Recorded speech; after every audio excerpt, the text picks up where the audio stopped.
पंतप्रधान नरेंद्र मोदी यांनी आंध्र प्रदेशात कुर्नूल इथं 13,430 कोटी रुपयांच्या विकास कामांची केली पायाभरणी आणि उद्घाटन।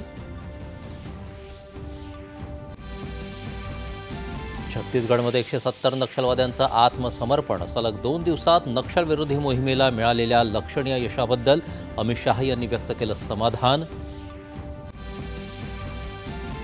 भारताची आयात धोरणं ग्राहकांचं हित आणि देशहिताला प्राधान्य देणारी, रशियाकडून येणाऱ्या तेल खरेदीत कपात केली नसल्याचं भारतानं केलं स्पष्ट।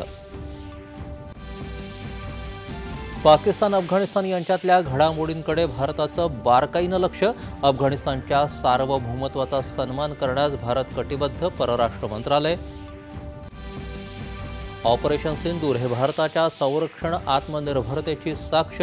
2029 पर्यंत देशांतर्गत संरक्षण उत्पादन 3 लाख कोटींपर्यंत वाढवण्याचं उद्दिष्ट नक्कीच पूर्णत्वाला जाईल, संरक्षण मंत्री।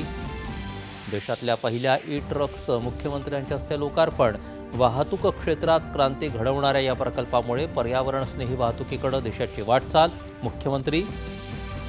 गुजरातचे मुख्यमंत्री भूपेंद्र पटेल वगळता सर्व 16 मंत्र्यांचे राजीनामे।